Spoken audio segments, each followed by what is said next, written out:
Antes de iniciar a fala sobre local Staghout, eu gostaria de trazer um pouco a história da Braid, que eu acho que é muito interessante, é uma história que tem tudo a ver com o assunto do local Staghout no Brasil, tá? Só trazendo um pouco do que a Braid faz, como que ela entrega as soluções dela no mercado nacional. A gente tem uma empresa com mais de 100 anos de história, a gente emprega mais de 7 mil funcionários no redor do mundo, temos operações em mais de 31 países, a gente investe anualmente na casa de 40 milhões em pesquisa e desenvolvimento, P&D, né? São diversos dispositivos, diversas soluções para atender esse mercado nosso que é enorme. O que a Braid faz especificamente? A Braid ela cria soluções que identificam e protegem pessoas, áreas e produtos. Esse é o core da Braid, é esse o conteúdo que a gente vai compartilhar com vocês hoje, tá? E aí a gente vai falar um pouquinho sobre local Staghout, tá, gente? Essa aqui é uma ideia muito interessante que surgiu, aliás, é um controle, um procedimento que surgiu na década de 90, atrelada a controle das fontes de energias perigosas, muito alinhado com a parte de MRO, que é manutenção, reparo e operação. Então, essa linha de local de tagout é uma linha que no mercado nacional a gente vê que tem está em franco crescimento, está em adequação ainda. A gente entende que diversos mercados, indústrias, o pessoal ainda vem se adequando a esse tipo de perfil de soluções e controle, tá? Para que vocês tenham uma ideia básica, quando eu falo de local de tagout ou simplesmente LOTO é bloqueio e identificação das fontes de energias perigosas, ok? A parte de local de tagout, ela previne no mundo, na casa de 250 milhões, aliás, a gente entende que são 250 milhões de trabalhadores estão expostos a todas as energias consideradas perigosas, tá? A gente estima, através de números, dados, que a gente consegue prevenir na casa de 10% dos acidentes que acontecem ao redor do mundo através dessa linha de local de tagout. A gente também entende que 80% da redução de acidentes que ocorrem no redor do mundo são de empresas são empresas e países que estão atrelados com essa normatização, ok? Então, quando a gente vem falar de local de tagout no Brasil, a gente fala especificamente de algumas normas regulamentadoras, especificamente a NR10 e a NR12. Quando a gente vai na NR10, basicamente, a gente entende que são são dispositivos que controlam as fontes de energias perigosas e elas estão intrínsecas nas regras e nas normas, tá? Então, quando a gente vai falar aqui de NR10, por exemplo, a gente pode pegar, são formas de garantir a segurança e a saúde dos trabalhadores, são bloqueios do religamento automático, são impedimento de reenergização de algumas fontes. Na NR12, por exemplo, é a sinalização com cartão ou etiqueta de bloqueio contendo horário e data, bloqueio e motivo da manutenção do local, especificamente a parte de MRO, manutenção, reparo e operação, tá? E aí, sendo mais específico aqui, o que é uma fonte de energia perigosa no Brasil? Pessoal, uma fonte de energia perigosa no Brasil, ou no redor do mundo, ou em qualquer atividade que a gente tem, são toda e qualquer energia que possa gerar uma transformação em movimento, sendo que geralmente o acionamento indevido dela pode gerar um acidente de trabalho. Quais são essas fontes de energia? Então, a gente tem a energia química, a energia hidráulica, a energia elétrica, a energia pneumática, a energia térmica e a energia mecânica. Silas, todas essas energias podem gerar acidentes? Sim, podem. Tem outras energias? Sim, temos diversas outras energias hoje no mercado nacional. A ideia aqui é a gente entender um pouco mais do que é essas energias, do que elas podem gerar nesse decorrer das atividades de MRO, manutenção, reparo e operação, tá? O que faz para controlar essas fontes de energias perigosas? São os dispositivos de bloqueio. Silas, o que é um dispositivo de bloqueio? É qualquer dispositivo que previna fisicamente a transmissão ou liberação de energia, evitando o acionamento acidental de um equipamento. E aí eu gosto de dar diversos exemplos residenciais, por exemplo, para quem tem dentro de casa uma troca de resistência de chuveiro. E aí você tem um painel elétrico que fica especificamente fora do banheiro, fica em um quarto ou na parte externa da casa. Quando você desliga aquele disjuntor, e é uma casa com mais de 4, 5 pessoas, como é que você faz para controlar aquele disjuntor para que ninguém ou outra pessoa passe por aquele painel elétrico aberto e religue aquele disjuntor enquanto você esteja trocando a resistência. São dispositivos físicos que você consegue controlar. Então, por exemplo, na minha casa eram 6 pessoas. Quando meu pai ia fazer a troca da resistência do chuveiro, ele precisava sair avisando todos os filhos que ia fazer a troca da resistência do chuveiro, para que ninguém ligasse aquele disjuntor. Parece que é um tema meio simples, simplório, quando eu falo na parte residencial, mas que ele é extremamente importante quando eu falo na parte industrial. Você imagina uma empresa com 100, 150 pessoas, 200 pessoas, e tendo alguma manutenção, reparo, operação, tendo algum setup, alguma limpeza em algum maquinário, e onde essas pessoas não tenham como travar ou bloquear aquela fonte de energia, impedir que haja alguma liberação de energia de forma acidental ou indevida. Então, esse é o contexto do local Stagalt que a gente traz aqui para a discussão hoje. São formas, metodologias, processos que eu consigo controlar aquela fonte de energia a ponto que nenhuma outra pessoa sobre aquele local consiga ligar aquela fonte de energia. Para falar especificamente dos dispositivos, a gente tem uma gama diversas de possibilidades aqui, desde cadeados, caixas de travamentos, bloqueios de disjuntores específicos, norma DIN, norma NEMA, cabo de bloqueio geral, lacres de grupo, travamentos e registros e hackeamentos. Todos esses dispositivos ajudam a controlar essas fontes de energia, tá, gente? E aí, para falar um pouco mais dos procedimentos, dos processos, a gente criou uma metodologia bem abrangente para qualquer tipo de mercado, mercado químico, alimentício, gráfico, o mercado farmacêutico, para fazer essas indicações do como é melhor a gente controlar essas fontes de energia de uma forma mais simplória, mas que seja eficiente. Quando eu falo simplória e eficiente, que não tenha tantos, como eu posso afirmar, que não tenha tanta dificuldade de implementar e que o operador, o time de manutenção, não tenha essa dificuldade, tenha clareza da operação que ele vai fazer. O que a gente está discutindo aqui é uma forma segura, saudável, de fazer uma manutenção naquele maquinário, naquele painel elétrico, naquele espaço onde tem esse tipo de manutenção, tá? Dos 10 passos, gente, a gente começa com as primeiras etapas, que são bem convencionais. A preparação. O que é a preparação? É a identificação, quais são as fontes de energias que eu vou precisar bloquear naquele local. Então, eu faço um mapeamento, um levantamento inicial, onde eu entendo dentro das fontes de energias que eu vou bloquear, quais são os dispositivos que eu vou precisar para bloquear essas fontes de energia. Essa preparação é extremamente importante nesse primeiro momento. Por quê? Porque ela vai gerar organização na minha atividade de manutenção naquele espaço. O segundo passo, tão importante quanto a preparação, é a comunicação inicial. Quem serão as pessoas envolvidas naquele processo? Quais serão as validações daquele processo? Quem vai participar daquele processo? Quem vai acompanhar aquele processo? Nem todo mundo que vai participar vai ter uma ação ativa, vai apenas supervisionar aquela atividade. Então, essa comunicação inicial tem esse aspecto de organização, de como a gente lida com o passo a passo das atividades, tá? O terceiro e o quarto passo são tão importantes quanto. O terceiro passo é o desligamento da fonte de energia, seja ela uma chave, um disjuntor, um botão, uma válvula, um registro, eu desligo de forma manual.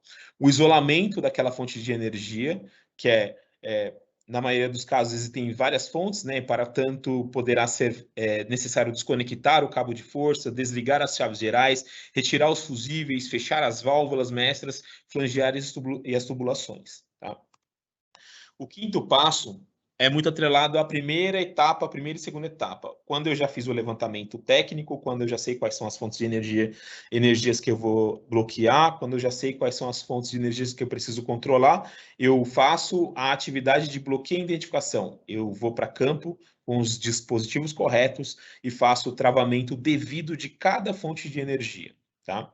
O sexto passo é a descarga da energia armazenada em alguns locais que tem a energia estática, que tem energia residual, ok?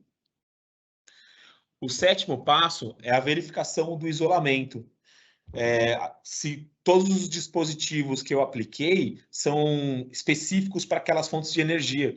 Então, quando eu aplico um dispositivo, eu preciso me certificar de que, de fato, ele esteja bloqueando aquele acesso de energia, que ele não vá dar nenhuma vazão, que que ele não tenha nenhuma dificuldade de impedimento, que qualquer outra pessoa não force a válvula, registro do disjuntor e impeça de fazer aquela ligação. Então, esse é o principal papel da verificação de isolamento. O dispositivo que eu mapeei lá no início, ele é aplicável naquela fonte de energia? Sim, ele é aplicável. Ele está devidamente travado? Sim, ele está devidamente travado. Então, eu consigo controlar aquela fonte de energia de forma organizada e correta. E o oitavo passo é a atividade em específico. Limpeza, troca de setup, organização do local, ter alguma pintura ou mudança de layout. Então, todo esse aspecto ele é importante nesse momento, que é a execução da atividade, tá? O nono passo é depois de feito toda a atividade, depois de terminado todo o meu aspecto, eu venho e faço o restabelecimento da fonte de energia. Eu vou e religo aquela energia, tá? Uma vez que está tudo terminado. E o 10º passo é a comunicação final com toda a equipe. Então, eu tenho a comunicação inicial e eu tenho a comunicação final. A inicial, tanto quanto a final, ela tem esse aspecto de organização. Na inicial, estou mapeando todas as fontes de energia, estou indicando, confirmando que todos os EPIs, EPC estão de acordo com a atividade, e na comunicação final, basicamente, a atividade que foi feita foi concluída com sucesso, ou tem agora alguns steps periódicos que eu preciso fazer de tempos em tempos. Então, essa comunicação final, ele também tem um aspecto de organização para entendimento do que foi comprometido pela equipe a fazer, a realizar, e com o que foi feito e entregue para o time de supervisão, tá? Eu vou passar alguns vídeos agora, referente a alguns cases que a gente tem acompanhado no mercado, ok? Que a gente entende que é bem importante para compartilhar com vocês.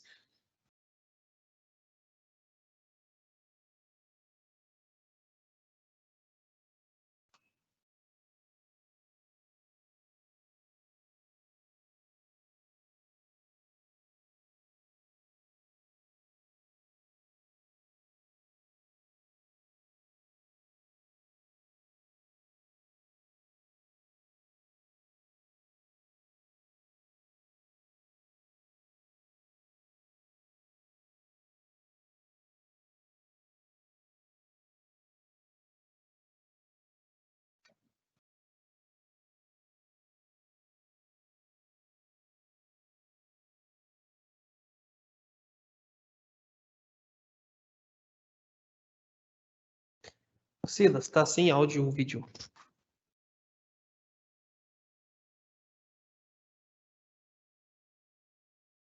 Lá na parte superior você consegue ativar o áudio dele.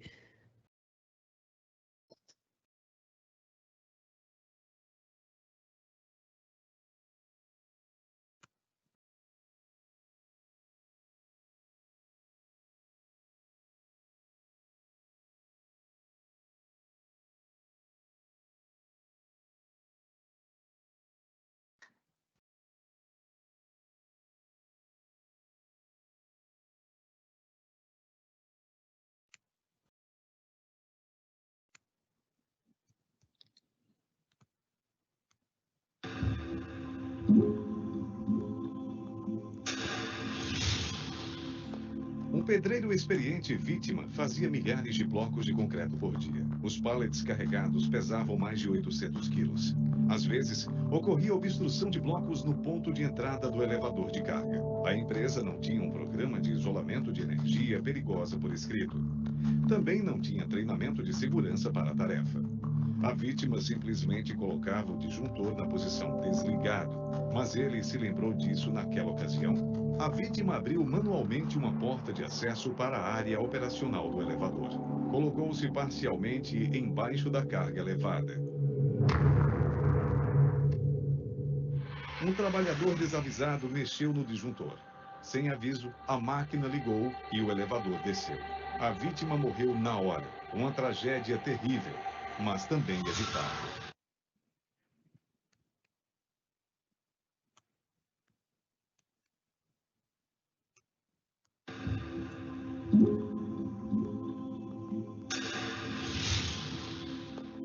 Um eletricista vai fazer manutenção de rotina nos disjuntores de um painel.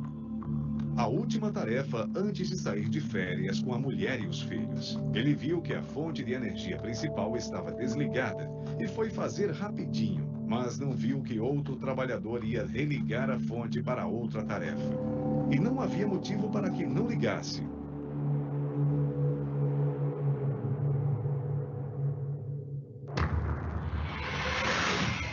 Não estava bloqueada. O choque e o arco voltaico foram terríveis. Uma vítima no chão e outras 4 esperando em casa. Só para a gente contextualizar e também falar um pouco sobre que isso é muito comum no mercado brasileiro. A gente vem conversando com diversas indústrias, indicando as soluções Braid para esse tipo de atividade, para controlar essas fontes de energia, a ponto que não haja nenhum tipo de acidente no mercado, tá? Eu falei um pouco rápido no início, mas eu gosto de reforçar os números que são extremamente altos, tá? Por exemplo, nos Estados Unidos, a estimativa é que pelo menos a gente consiga prevenir mais de 250 mil acidentes por ano, com base na organização da OSHA, na implementação de local tagout. A gente consegue pelo menos prevenir 120 fatalidades anualmente, tá? São números dos Estados Unidos, ok?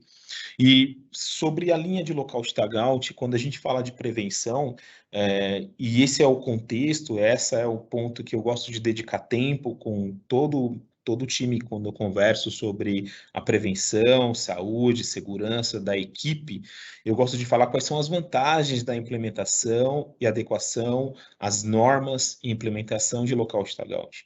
Quais são as vantagens que eu enxergo hoje, que eu indico hoje para o mercado? Basicamente a eliminação e elimina os acidentes de trabalho, é fato, isso acontece, tá? A redução dos custos operacionais. A gente tem também a eliminação de retrabalho. Quando você tem um procedimento implementado, claro e objetivo, você consegue eliminar o retrabalho das atividades. Com isso, você tem um ganho no seu processo, um aumento na sua produtividade. E a principal função da implementação do local tagout, da implementação do controle das fontes de energias perigosas. Qual é? Um ambiente mais seguro. Um ambiente mais seguro para o time de manutenção, time de operação, para a empresa. Quando a gente fala dessas vantagens, a gente inclusive até conversa com o time de gestão que há um ganho ali quando você implementa um processo seguro para o time. Qual que é o ganho? Os custos de seguros e saúde no decorrer do ano é muito alto. Quando você tem uma empresa com alto índice de acidentes, ela paga um valor diferenciado no mercado para seguros. Então, quando você tem uma diminuição de acidentes, quando você tem um processo mais seguro, quando você cria essa redução de custos, você entende que é uma empresa segura para se manter lá, para continuar em atividade com ela, tá? Quando você tem um alto número de acidentes de trabalho, é um risco que você consegue enxergar. As pessoas, os funcionários, os colaboradores têm receio de continuar trabalhando naquela empresa e eles acabam saindo e trocando para um outro local. Então, quando a gente gosta de falar com a gestão, a gente aponta esses números que são extremamente importantes para o nosso mercado. A gente também acompanha, de certa forma, nessa conversa, né, com o time de campo, um outro aspecto muito interessante. Deixa eu voltar minha tela aqui primeiro, tá?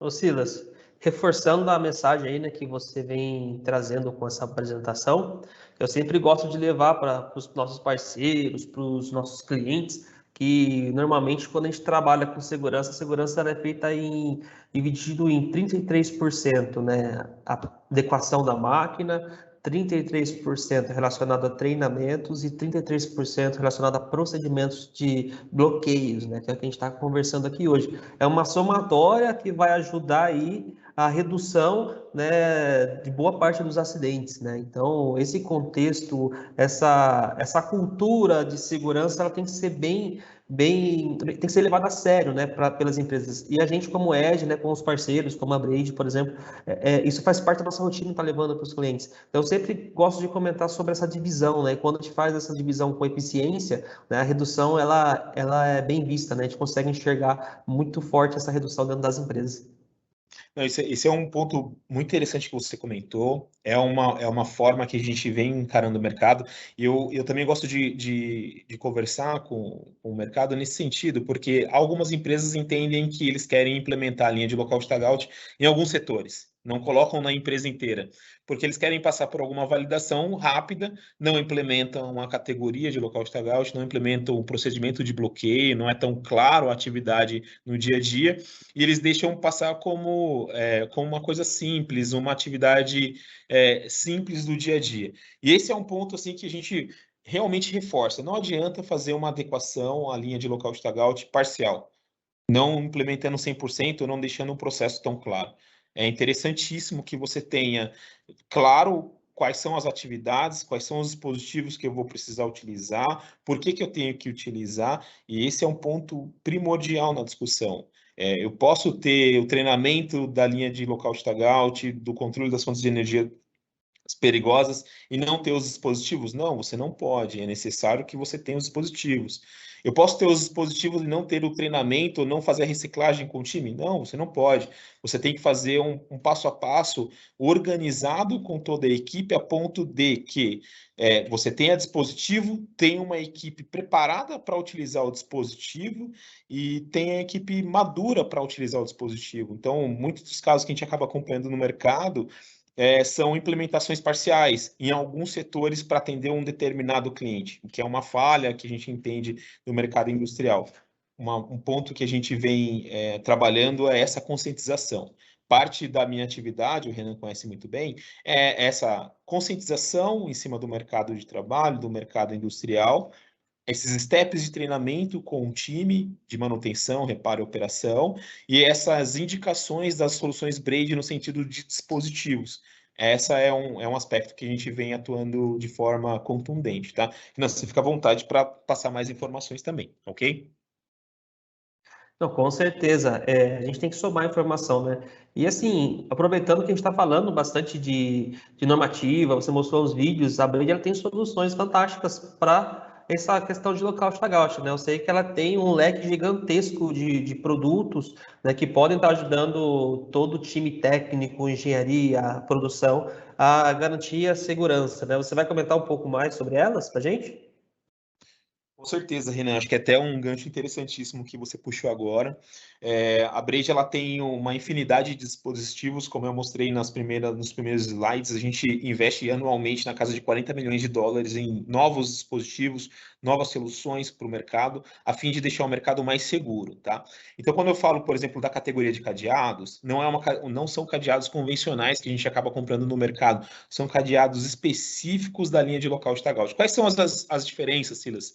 Hastes plásticas para aplicação dentro de painéis elétricos, hastes metálicas com corpo plástico para determinadas atividades, retenção de chave, então quando o operador ele consegue sacar a chave apenas quando o cadeado está travado, quando ele está não travado, você não consegue tirar a chave dele.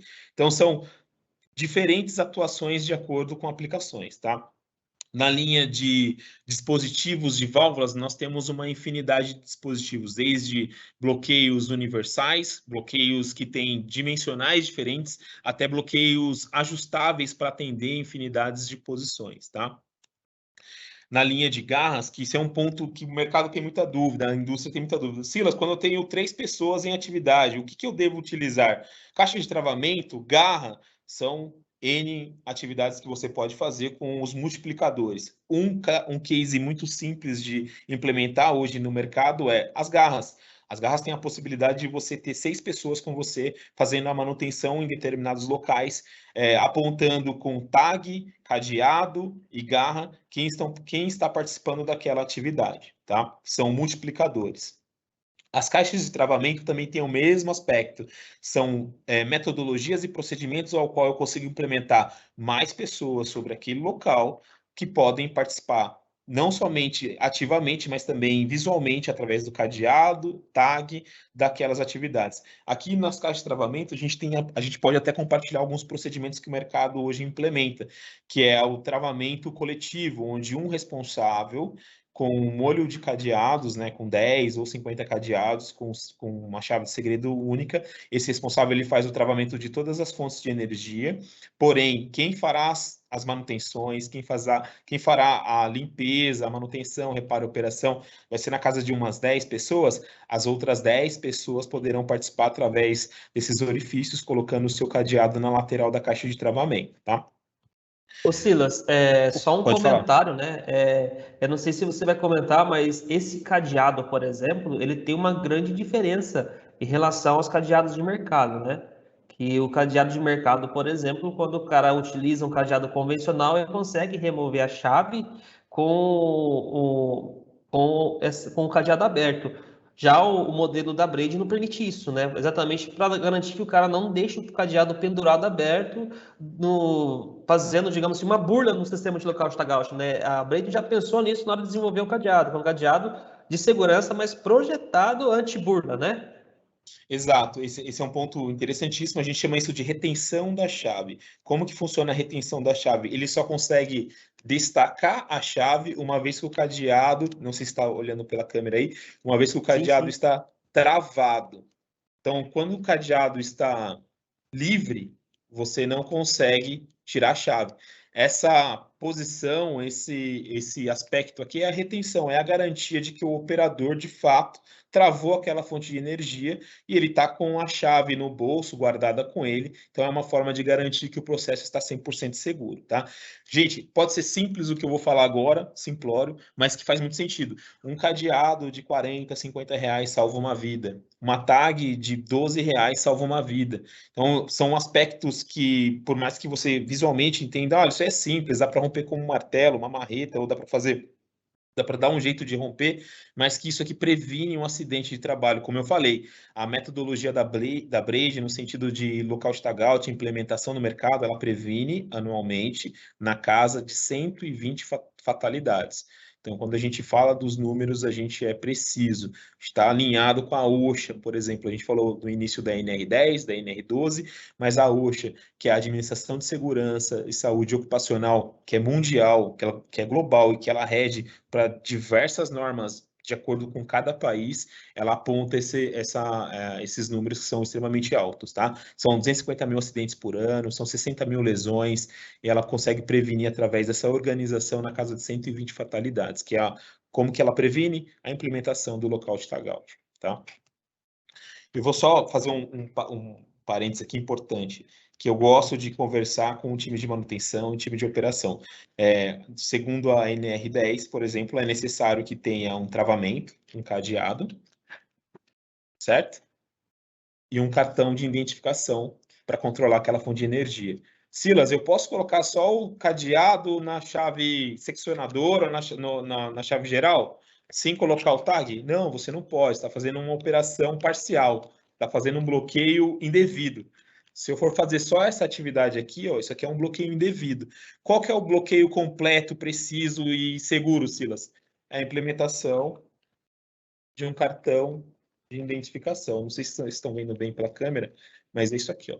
Esse aqui é o passo correto de uma situação de bloqueio e identificação de um controle de uma fonte de energia perigosa. É um cadeado bem travado, uma tag indicando a atividade, indicando que não pode manusear aquela fonte de energia, travando aquele local. Isso aqui é um posicionamento correto. Então, hoje você tem a necessidade de bloquear, identificar e travar a fonte de energia perigosa, que é uma metodologia de controle, ok? Quando o Renan passou muito bem, são diversos dispositivos, então eu tenho bloqueios, por exemplo, para a parte externa do painel, onde eu controlo os botões de emergência, onde eu controlo as chaves seccionadoras, eu tenho botoeiras, eu tenho cadeados específicos para implementação dentro e fora do painel elétrico. São diversos dispositivos para implementação, tá? E aí é um ponto que eu gosto de dedicar tempo. Quais são os dispositivos que a gente pode usar dentro do painel elétrico? São dispositivos não condutivos, que vão fazer o controle, o travamento dos disjuntores. chaves comutadoras, são disjuntores norma DIN, norma NEMA, são diversos dispositivos que a gente pode indicar não condutivos. O cadeado haste metálico, ele pode ser implementado dentro do painel elétrico? Não, ele não pode. Dentro do painel elétrico, se tiver um barramento solto, o que já está errado, porém, se tiver um barramento solto, a haste metálica ela pode conduzir um acidente elétrico. Então, são dispositivos específicos, de acordo com a NR10, que pode ser implementada dentro do painel elétrico, tá? Ô Silas, eu gostaria de reforçar aqui o seguinte nessa imagem, tá? Dentro do painel, a gente consegue observar que tem disjuntor, né? Tem desde mini disjuntor até disjuntor motor, e alguns casos nós temos soluções de disjuntor de caixa rodada, que são disjuntores maiores, né? O que eu observo, né, quando a gente faz visita em cliente, é que alguns disjuntores já possuem na manopla ali um lugar para você colocar o cadeado. Então, eu diria que apenas um cadeado e os dispositivos de identificação, né, a plaquetinha já atenderia. Para lugares onde você não tem essa manopla para fazer esse bloqueio, aí a Braid tem essas soluções que são as soluções avulsas, para você bloquear mecanicamente essa manopla. Então, gente, são muitas soluções. Então, o que dá para a gente fazer como distribuidor da Braid, e até mesmo a própria Braid possui, nós temos equipamentos de demonstração que dá para a gente levar, fazer teste em campo, verificar se aquele produto atende vocês da melhor forma possível, né? Porque tem disjuntores que realmente não tem como a gente fazer um certo bloqueio. Talvez deverá ser trocado o disjuntor por um disjuntor mais moderno, né? Isso também é um fato. Porém, existem produtos da Braid que conseguem se adaptar aos disjuntores que vocês têm instalados dentro do painel elétrico. Aí a gente está aqui disponível, né? Nós estamos disponíveis para fazer essas visitas, esse levantamento de campo, entender quais são as necessidades para selecionar a melhor solução, tá bom? Isso é um ponto bem interessante, né? Às vezes o cliente ele tem todo o direito de fazer isso daí, obviamente. Mas eu quero comprar um combo de itens da Braid para implementar. Às vezes ele vai comprar dispositivo que não é aplicável para o dia a dia dele. Então, uma visita nossa, um mapeamento nosso, um levantamento nosso das fontes de energia, indicação das soluções da Braid, ajudam nesse momento. Você vai ter um combo de itens que de fato você vai usar no dia a dia e para o seu time de manutenção fará mais sentido do que uma compra esporádica de alguns dispositivos que você acha que é aplicável. Óbvio, a gente entende, né, cada necessidade, cada ponto, mas a gente se coloca à disposição para fazer esse levantamento, uma vez que a gente tem essa disponibilidade, a gente tem essa já é do nosso core, já é da nossa atividade de campo, tá? Então, como o Renan disse muito bem, a gente fica à disposição da necessidade de vocês, tá? Falando um pouco sobre energia hidráulica, por exemplo, ou pneumática, a gente tem bloqueios e diversos bloqueios para registros esféricos, para registro gaveta, para volantes. Então, são diversas implementações que a gente vem indicando no mercado. E aí sim, a gente pode usar um cadeado um pouco mais convencional, com haste metálica, corpo plástico. Não há necessidade, não terá nenhuma condução de fonte de energia elétrica, e sim hidráulica. Então, não teria nenhum problema uma utilização de haste metálica aqui nesse processo. Mas que são diversos dispositivos que a gente pode implementar e indicar para o mercado, tá? Dentro desse combo que o Renan disse muito bem, a Braid ela entra com a solução completa, tá? Quando você fala isso, Cida, solução completa, o que que é? Desde uma visita técnica nossa, indicando as soluções da Braid, a itens onde vai implementar e agregar no seu processo de bloqueio. O que que vai implementar e acrescentar no processo de bloqueio? A gente tem um software chamado Lockout Writer, que ele é específico para a implementação do procedimento de bloqueio. O que que você vai fazer com essa implementação? Você vai imprimir ela numa folha A4, ela vai sair colorida. Dentro desse software, você consegue incluir as fontes de energia ao qual você vai bloquear e elas bloqueadas com os dispositivos que o time técnico de manutenção, operação, vai utilizar no dia a dia. Essa etapa aqui é tão importante quanto os dispositivos. Uma vez que eu falei lá atrás, dentro daqueles 10 passos dos procedimentos claros, né, das boas práticas, a implementação do processo de bloqueio, ela passa pela clareza e sinalização de quais são os dispositivos que eu vou usar de acordo com aquelas fontes de energia. Então, quando a Braid entra com o processo completo, está aqui, é o Lockout Writer, é um software onde ele vai ajudar você, que é da indústria, a implementar um procedimento de bloqueio mais claro e de forma sinalizada para o time de operação. Você já tem dispositivo, tem um time treinado, o que mais você pode fazer? Colocar um procedimento de bloqueio impresso na frente das fontes de energia, daquele maquinário, daquelas válvulas, daqueles registros, daquele painel, indicando quais são os dispositivos que ele pode utilizar. Fica à vontade também, tá, Renan, para comentar.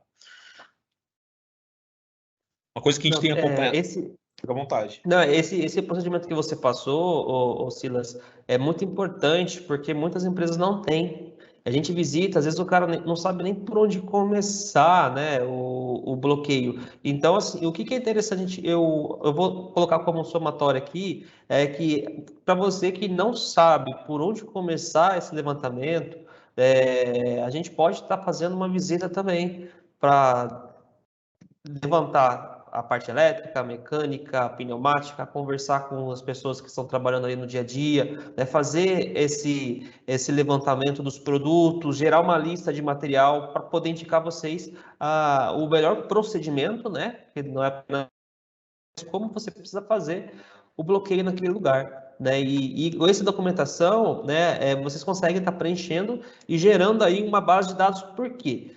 Muitas vezes você tem uma troca de funcionário numa determinada máquina, time de manutenção, e às vezes você não tem uma pessoa com a mesma cultura, uma pessoa que recebeu um treinamento. E esse procedimento ele fica salvo naquela máquina, naquele lugar de trabalho. Então isso vai passar de pessoa para pessoa, né? E por conta disso você padroniza o teu sistema de bloqueio. Então por isso que é importante a gente ter esses equipamentos impressos perto das áreas que vocês precisam estar realizando os trabalhos de bloqueios, operações e algo que possa estar gerando algum acidente para os funcionários, né? Certo, Silas? Não, perfeito, ótima colocação. Esse é o ponto. Eu não sei por onde começar. Deixa a gente ajudar. Chama a gente pode ajudar nesse momento de indicação das soluções da Braid. Um outro aspecto tão importante, né, são os steps que eu comentei. Eu tenho o dispositivo, eu tenho o time treinado, ele está maduro para implementar. Eu preciso, de fato, deixar o procedimento claro, evidente em alguns locais da fábrica, para que não haja nenhuma dúvida ou em algum evento, né, em alguma troca de funcionários ou alguma mudança de turno, que a informação esteja claro naquele local de implementação de bloqueio. Então, tudo que você comentou está perfeito, está dentro da realidade hoje do Brasil. Não sei por onde começar? Chama a gente está aqui para ajudar, tá? E aí agora são alguns cases de mercado, tá, gente, que a gente vem acompanhando em diversas indústrias, principalmente em indústrias de grande porte. O mercado ele já está maturando tanto esse tema de local de tagout que ele já está implementando cores por setores, cores por troca de turnos, cores por atividade de campo, por atividade de locais, por atividades de manutenção. Então, é uma evidência de que o mercado ele vem amadurecendo, que ele vem amadurecendo, vem maturando, quando a gente fala das normas regulamentadoras do Brasil, quando a gente fala de local de tagout. E esse é um ponto assim que para mim eu fico extremamente feliz. A gente percebe o quanto o mercado ele vem se adequando cada vez mais para essa discussão, tá? Isso aqui é um caso de uma indústria de grande porte química, onde ele aponta dentro dos setores por cores. Por exemplo, o setor de extrusão ele usa o cadeado na cor amarela, o setor de manutenção ele usa cadeado na cor vermelha. Aqui no caso uma manutenção geral. O setor verde fica com o time de segurança, o time de SESMIT. O cadeado na cor azul, por exemplo, fica com o time de manutenção elétrica. E aí vale aqui novamente o ponto que a gente falou sobre as diferenciações dos cadeados convencionais de mercado e os cadeados específicos indicados para atividades de local de tagout. Para o time de manutenção elétrica, corpo plástico, haste plástica é para uma aplicação direta dentro de um painel elétrico. Então, você percebe que são metodologias maduras e de implementações dentro do mercado. Isso aqui é um facilitador, tá, gente? Isso aqui é uma forma de deixar um processo mais seguro. Um outro aspecto que eu entendo sobre as cores dos cadeados você tem um diretor andando sobre a fábrica, ele, à distância, ele vai entender, através das cores do cadeado e, obviamente, da tag também, qual é o time de manutenção de setores que está participando daquele processo de manutenção que para a operação. Então, ele sabe que é o time de segurança está participando, o time de manutenção está participando e o time de extrusão está participando. Há metodologias, por exemplo, de cores de cadeados para troca de turnos. A gente tem uma grande empresa da linha de eletroeletrônicos no interior de São Paulo, que ela acaba usando o cadeado na cor amarela para troca de turno. Entre o turno 1 e o turno 2, o responsável daqueles turnos, ele implementa na troca de turno o cadeado na cor amarela até a chegada do segundo turno, para que ele tire aquele cadeado na cor amarela e entre um cadeado, por exemplo, na cor vermelha, para dar continuidade da atividade de manutenção, reparo, operação, tá? Uma outra forma e metodologia que a gente vem acompanhando e vem indicando para o mercado também são fichas de liberações. E aí, esse caso aqui, para mim, é um caso que eu acho muito legal. São bloqueios em válvulas, onde o cliente aqui, a indústria em questão de grande porte também, vem indicando quais são os dispositivos de bloqueio que ele vai usar naquela determinada intervenção. Então, a gente está falando aqui de dispositivos de válvulas, registros, bombas. Ele está falando aqui do lado aqui, ó, tipo de bloqueio. Ele coloca até o código da Braid aqui, para você ver como é interessante o processo. Então, cores de cadeados, especificamente indicando também os setores de quem vai participar. E aí, são fichas de liberações que transcendem a parte de local de tagout. Também está falando de EPI e EPC. EPI, especificamente, utilização de luva, óculos, capacete, que também é parte dessa discussão de local de tagout. Local de tagout, para quem não conhece, está atrelado à linha de EPC, equipamento de proteção coletiva, mas que tem tudo a ver com EPI, equipamento de proteção individual.